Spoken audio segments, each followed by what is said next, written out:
Alex Rennick didn't want to be a hero. He only wanted to complete the job, get paid, and stay far away from anything complicated. That's how he lived now, quiet, simple, and alone. He flew a small scout ship through an unmarked part of the galaxy, scanning for old wrecks, collecting anything valuable, and sending reports to his employer. It was easy work most of the time, and no one bothered him. But everything changed the moment something slammed into his ship. The alarm screamed. Sparks shot from the back panel. Before Alex could regain control, the ship spun out of orbit. He fought with the emergency controls and aimed for the nearest planet, a jungle-covered world that wasn't on any map he knew. The crash was fast and violent. Trees snapped under the impact, and flames burst from the engine. Smoke filled the cabin. Still, somehow, Alex survived. He climbed out of the wreckage, coughing and bruised, but alive. His arm throbbed. His gear was damaged. He didn't even have a working comm link. That's when he heard it, a scream, soft but sharp, coming from somewhere close. It wasn't mechanical. It wasn't an animal. It sounded like a child. Cautiously, Alex grabbed his sidearm and followed the sound through the thick trees. There, under a large root, he saw her. A small alien girl, no older than 8 by human standards, sat trembling and bleeding from a gash in her leg. Her skin was a soft blue-purple, and her wide eyes glowed faintly in the shadows. She didn't move. She only stared at him with fear. Alex lowered his weapon and stepped closer. "It's okay," he said quietly, not sure she could understand. "I won't hurt you." The girl flinched as he knelt beside her, but she didn't run. He took a med patch from his suit and carefully wrapped it around her wound. She hissed in pain but didn't pull away. He gave her a small nod and a gentle smile. "There. That should help." But the danger wasn't over. A low growl rumbled through the jungle. Alex turned just in time to see a large creature leap from the trees, a 6-legged beast with razor-sharp claws and glowing red eyes. It moved like a shadow, fast and silent. Alex pushed the girl behind him and raised his weapon.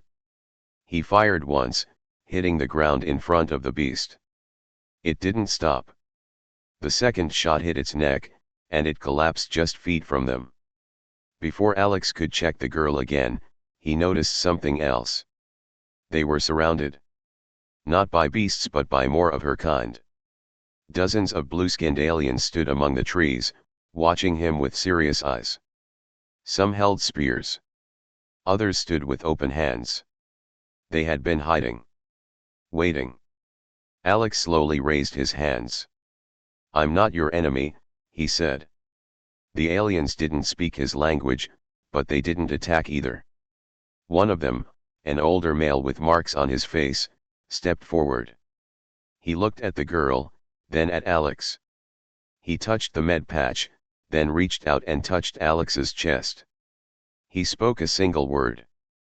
"Darkeo." Alex didn't understand what it meant, but the others began repeating it softly. "Darkeo. Darkeo." They weren't angry. They seemed thankful. That night, the tribe brought him to their camp. It was made of stone and wood, hidden deep in the jungle.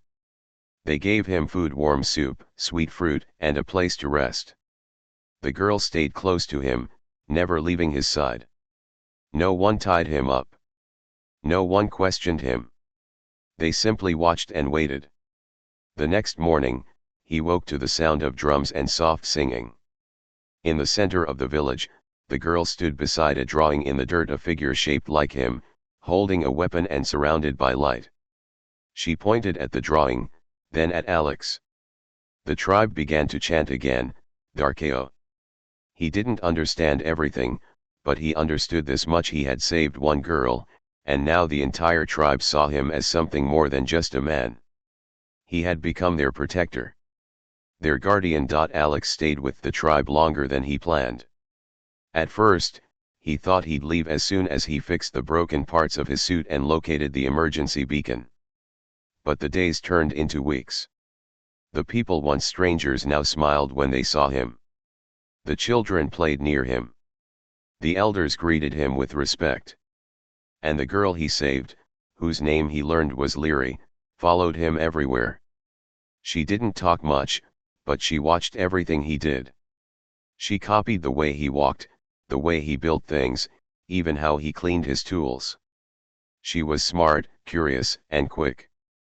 Through her, Alex started picking up bits of their language. Simple words at first: yes, food, safe, danger. It wasn't much, but it helped. One night, while standing on a rock above the camp, Alex looked up at the stars. He found comfort in the quiet. Then something moved across the sky, too fast to be a bird, too smooth to be natural. It was a ship. Not one of the tribes. Not his. It was sleek, dark, and silent. He recognized the shape instantly. Slavers. His stomach dropped. He'd seen ships like that before on other planets, in darker parts of the galaxy. They didn't come for peace. They came for profit. And now they had found this place. He ran back to the village and found Joran, the elder who had first called him the Archaeo. Alex knelt in the dirt and used a stick to draw. He sketched the ship, the weapons, the soldiers. Then he drew fire and cages and people being taken. Joran stared at the drawing for a long time, then slowly nodded. He understood. This wasn't the first time their world had been in danger. The next morning, Alex stood before the tribe. He pointed to the sky, then to himself. Then he tapped his chest and said, "Darkeo." He pointed to the village. Safe. It was all he could say, but it was enough. He spent the next 3 days preparing. He taught the villagers how to use their spears more effectively, aiming for weak spots, not just swinging wildly. He helped build traps with vines, logs, and pits.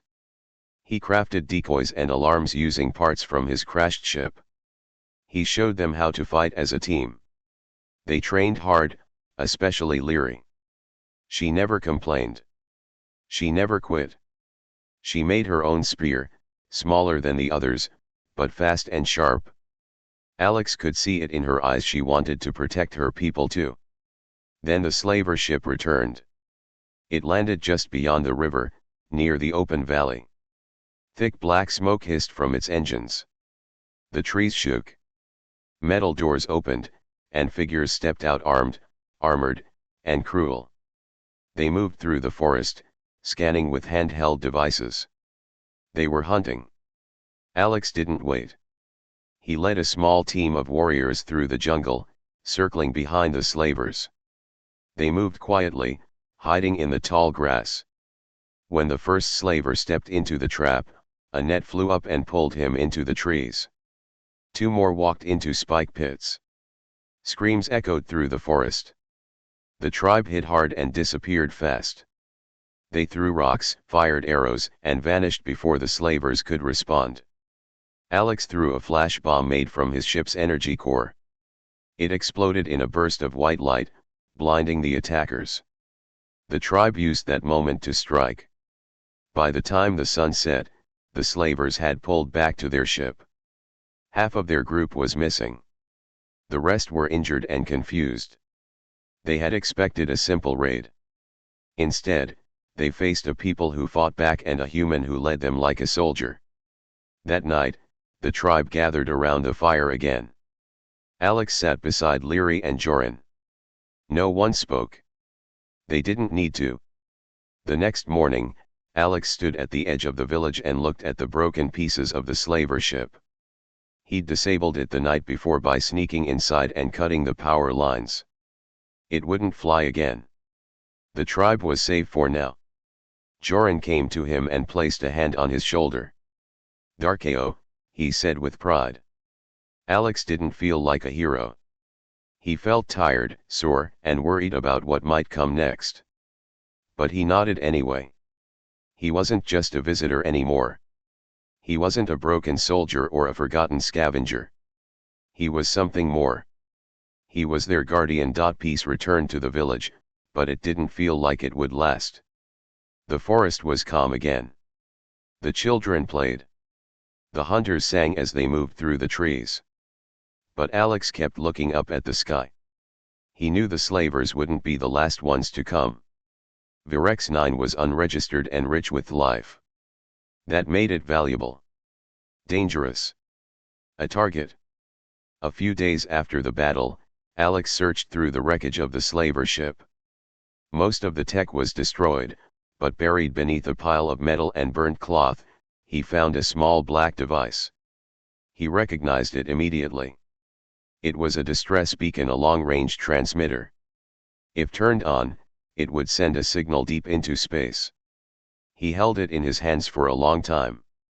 This was his chance to leave. To call the Union. To go home. But what did home even mean anymore? Earth was far. His old life was gone. There were no medals waiting for him. No one would remember his name. But here, on Virex 9, he was Darkeo. Not a hero. Not a legend. Just someone who cared enough to stay. He brought the beacon back to his hut. That night, he sat by the fire with Leary and Joran. The tribe ate quietly. The stars shone bright above them. Alex placed the device on the ground and looked at them both. He pointed at it, then at the sky. "If I turn this on," he said, "others will come." Joran stared at the device. His expression was calm but serious. He knew what it meant. So did Leary. She reached out and touched the beacon gently. "More slavers?" she asked softly. "Maybe," Alex said. "Or the Union. Or worse." Joran nodded. "What do you want?" Alex didn't answer right away. He looked out into the jungle. He listened to the wind in the trees, the quiet sound of the river, the soft breath of Leary beside him. He didn't want to bring war. He didn't want to hide, either. He just wanted to protect what they had built. "I don't know," he finally said. "But I think they deserve to hear your story." The next morning, Alex climbed the tallest mountain near the village. He carried the beacon in one hand, a toolkit in the other. The view from the top stretched for miles: green forest, blue sky, nothing but wild beauty. He set the beacon on a flat rock and reprogrammed it. Not to call for rescue.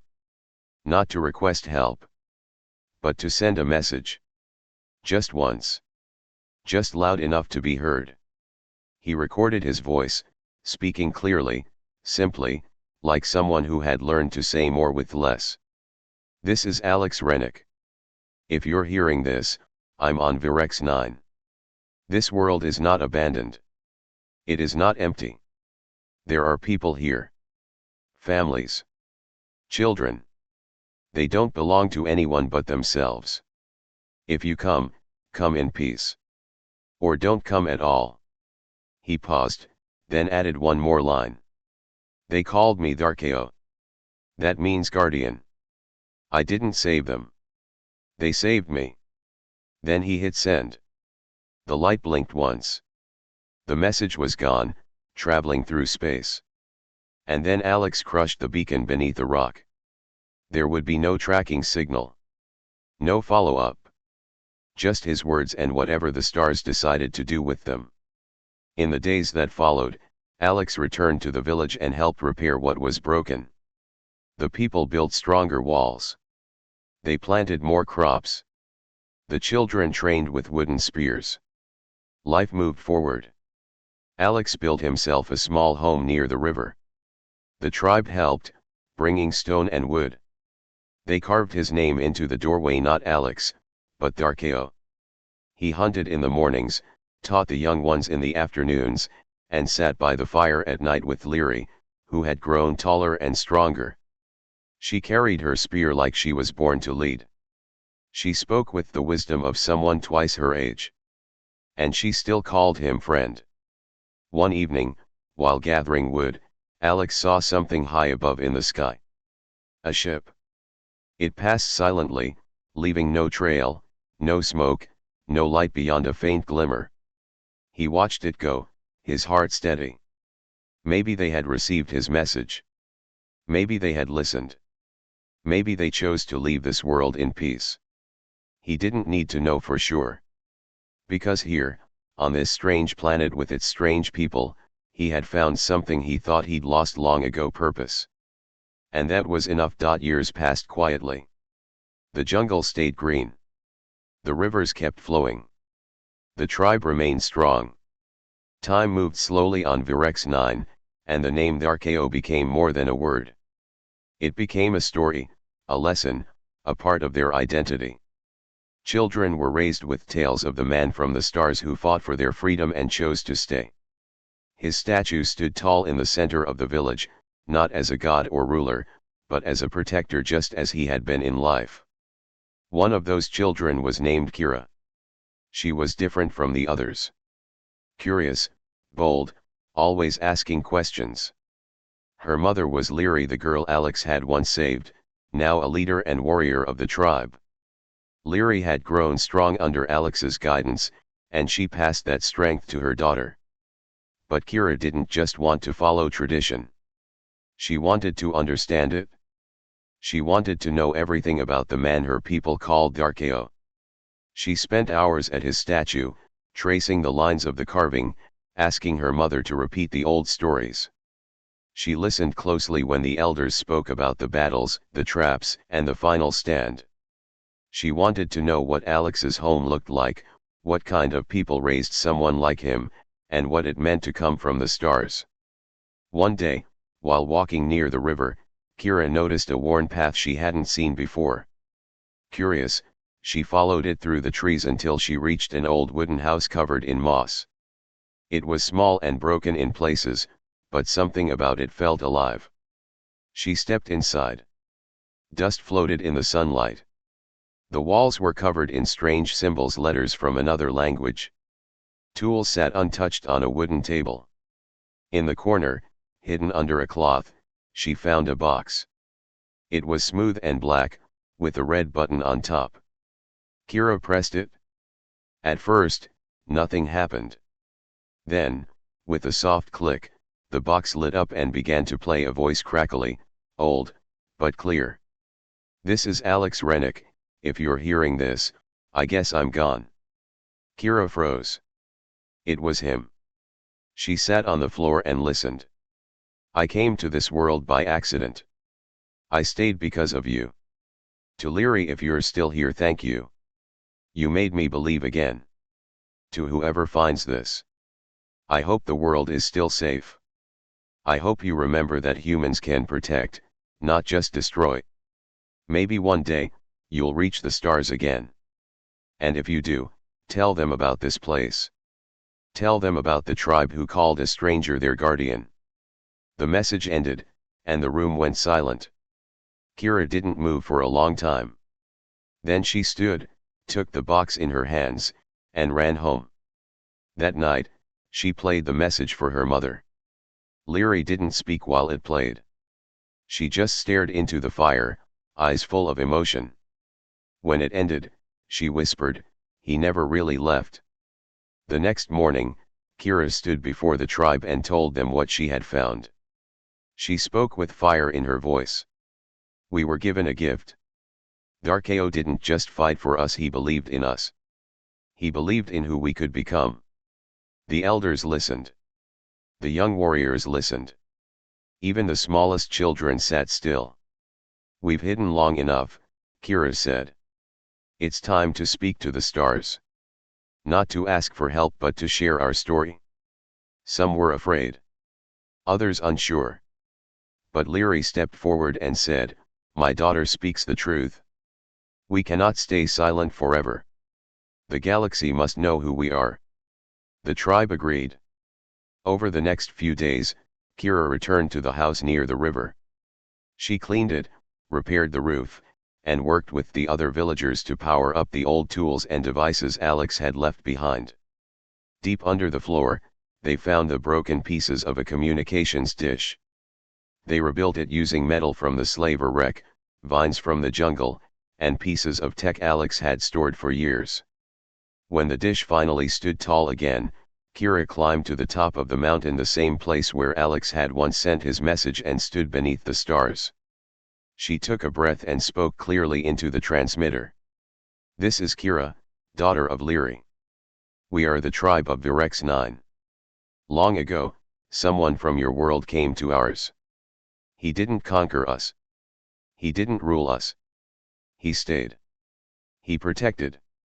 And he became one of us. His name was Alex Rennick. We called him Tharkeo. If you hear this, we ask only one thing: come in peace.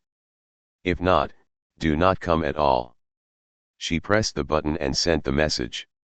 The sky remained quiet. But her heart felt full. The tribe waited. Days passed. Then weeks. The stars stayed silent.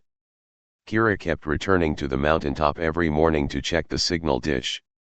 She hoped to see a blinking light, a response, anything at all. But nothing came. Not at first. Then one evening, just as the sun dipped below the trees, she heard a sound. A soft beep. Not loud, but steady. Her heart jumped. She ran to the console, brushing leaves and dirt off the screen. The old system blinked with a message in a language she had only seen in Alex's notes. "Incoming transmission." She hesitated for just a second, then pressed the button. A voice came through, calm, human, and filled with wonder. "This is Union Explorer Vessel Nova Reach. We received your message. Is this the tribe of Virex 9? Kira stared at the speaker. She couldn't believe it. They had heard her. The stars had answered. She ran down the mountain to the village and called everyone together. The tribe gathered quickly. Lyri stood beside her, proud and steady. Kira's voice was full of excitement. "They heard us. They're coming." Some cheered. Others were quiet. A few looked nervous. "What do they want?" one elder asked. "They want to talk," Kira said. "To meet us. To learn. Or to take," another said. Lyri stepped forward and raised her hand. "We will meet them on our terms. With open eyes but strong hearts." 2 days later, the sky changed. A white ship appeared above the trees. It didn't roar. It didn't burn the air. It moved slowly, gently, like a bird gliding across the clouds. It landed far from the village, just as Kira had requested in her reply. 3 figures stepped out. 2 were human, 1 older man and 1 younger woman. The third was alien, tall and graceful, with green skin and silver eyes. They wore simple clothes marked with the Union Explorer insignia. No weapons. No soldiers. Just guests. Kira walked out to meet them, with Lyri and a group of warriors behind her. The leader stepped forward and extended his hand. "I'm Captain El-Sari. We are honored to meet the people of Tharkeo." Kira took his hand. "Welcome to Virex 9. That night, the tribe and the explorers sat around the fire. There was no fear, only curiosity. Kira told them the story from the beginning. The crash. The rescue. The slavers. The battles. And the peace that followed. She played Alex's recorded message. The explorers listened closely. The alien visitor placed her hand on her chest when it ended. "Great honor," she said softly. Captain Ree looked into the fire.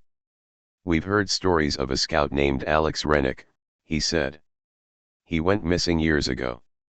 No one ever found his ship. No one knew what happened. He became one of us," Kira said. "And it looks like he gave you more than just protection," Ree added. "He gave you strength." The next morning, Captain Ree met with Lyri and Kira in private. They stood by the river where Alex once built his home. "We want to help," Ree said. "We can bring medicine, learning tools, even set up a protected status for your world. No one would be allowed to interfere." Lyri watched the river flow for a moment before answering. "We are not weak," she said. I don't believe you are, Ri replied. But there are others out there who won't ask before they take. We won't be ruled, Kira said. You shouldn't be, Ri said. But maybe we can learn from each other. You've built something rare here, peace without machines, strength without war. We came to explore the stars, and we've found something worth remembering. They left behind a small device for communication, nothing powerful, nothing dangerous. Just a way to talk. To share. To connect. Over time, the people of Virex 9 began to speak with visitors from across the stars. Scientists asked questions about their plants. Philosophers asked about their ways of life. Children from space stations sent messages, wanting to hear the story of Darkeo. And the tribe told it, again and again. They taught others how to live with the land. How to fight without hate. How to lead without fear. The village became known across the galaxy as the Sanctuary of Virex. Every year, on the day Alex Rennick first arrived, the tribe lit fires across the valley. They gathered at his statue. Children laid flowers. Elders told stories. And Kira stood before the people to say the same words. He came from the stars. But he didn't bring power. He brought kindness. He brought courage. And because of him, we are free. Far above, across the stars, his story was now part of something greater. Not a tale of war, but of peace.